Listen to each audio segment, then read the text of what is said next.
Morning everybody.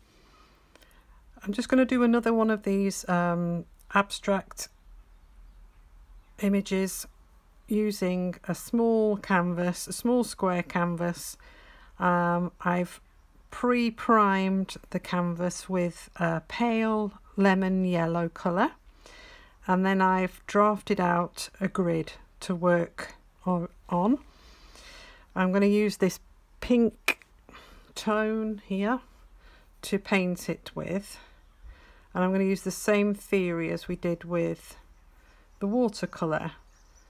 You can see the other watercolour tutorial, which is a silent tutorial. Well, it's got music on it, but it hasn't got me talking on it, in the films afterwards.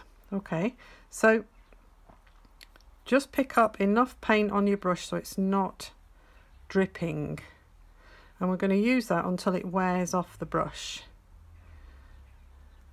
Okay, so we've got that sort of consistency, and we're just going to place the brush down in the section, and we're going to draw it across and then pick it up just before it finishes. Same again,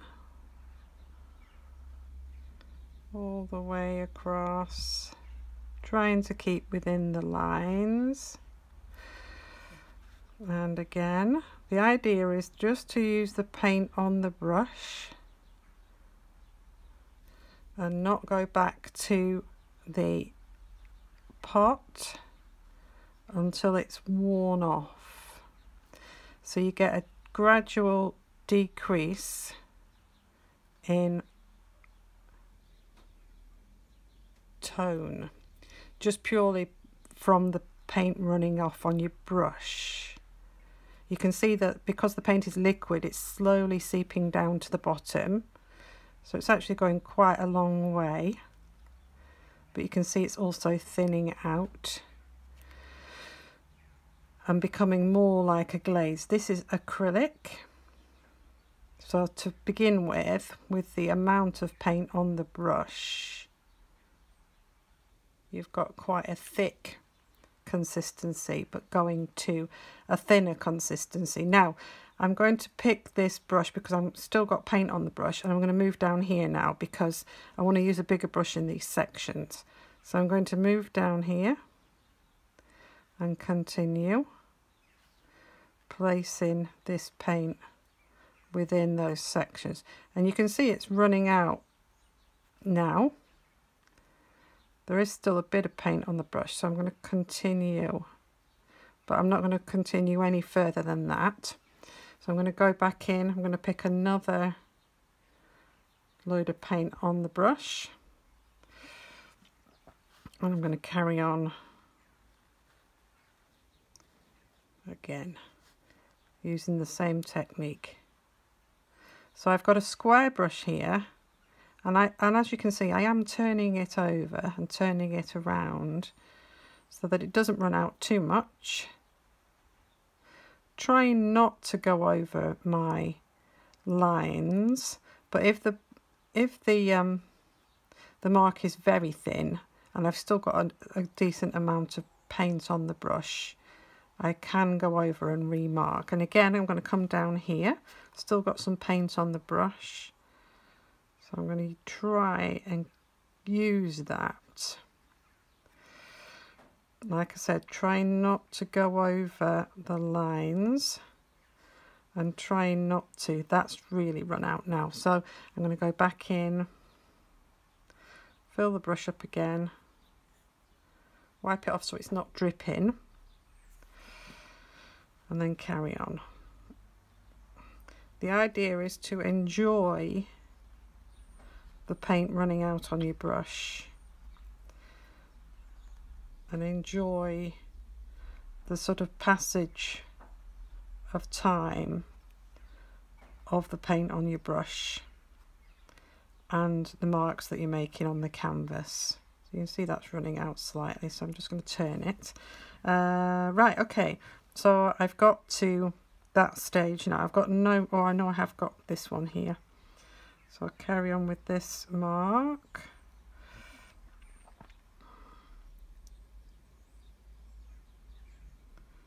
starting to run out.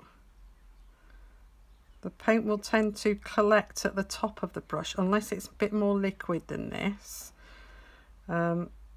If you've got space and you can actually press so that that paint comes off, then that's great. Might get one more out of that. Now it's run down a bit.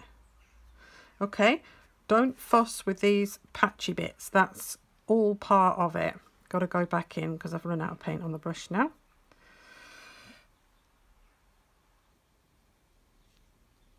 Final few sections. Turn the brush.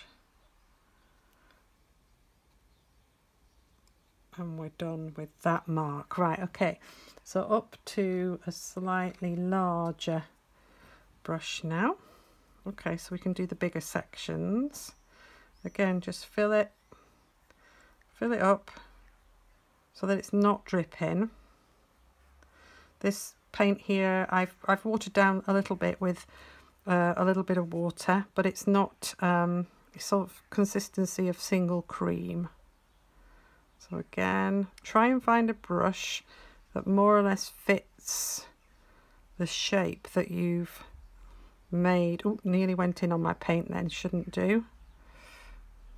It's really hard actually to have the discipline of not going back to your paint pot or your paint palette, and also to have the discipline not to go over your marks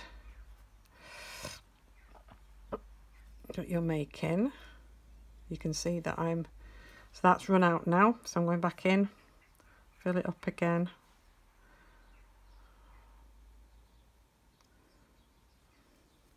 Now that's a bigger block, so I'm going to move down to the next one.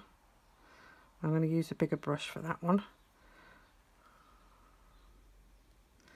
The nice thing about the larger sections is that you have got a little bit of space, not necessarily with that one, but with these ones you have got a bit of space to actually press down onto the surface. I think we might get one more out of that one. Yeah, in we go again.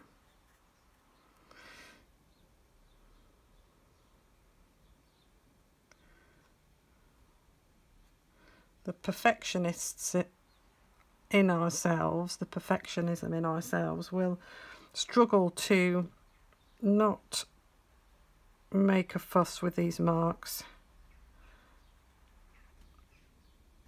With the watercolour, it's actually quite beautiful, the result. I'm just going to turn my brush for that one. I've run out now, so I'm going to go back in.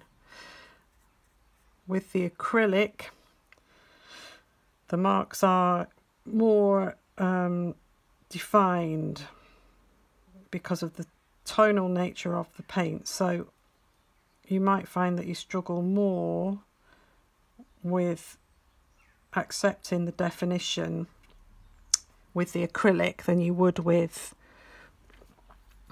the watercolour. So I'm onto a bigger brush now. Again, just going to fill that up, try and fill it. A bit difficult with the circular edges. With the bigger brushes. Right, okay, let's try that now. So bigger brush fills this space nicely.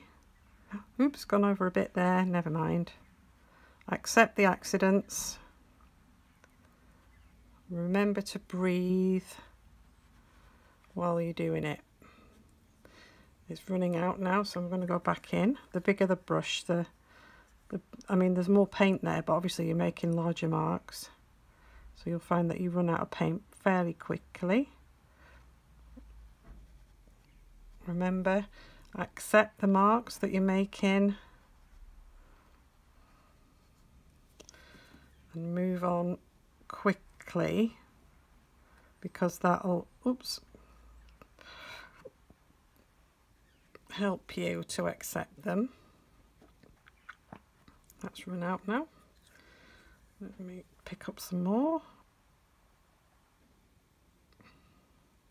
Now you can see with this brush that there's a slight curve in the brush, and that's why it's leaving these sort of marks here. But again, just accept them. Oh, that's going to be too thick for that one. Okay, so I'll have to use that previous brush for this one, I think. Fill it up again. Have your brushes ready so that you can move on quickly. Oh, no, nearly went back in again then. That's loss of concentration.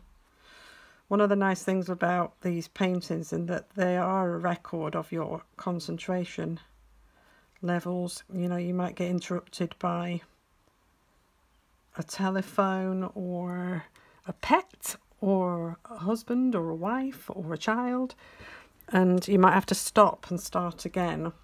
So there you have it. I'm going to take my tape off carefully so that you can see the final image, and also I gridded it up using a coloured pencil so that you can actually leave it on the surface if you want to. If you don't want to, then you can just remove it, but obviously wait until the image is dry before you do that. You can dry it off with a hairdryer. It's actually quite sweet. Okay, so there you have it. Another image, a geometric image using meditative line painting. Okay, thanks for watching. Please leave comments and suggestions and questions in the box below. Okay, bye.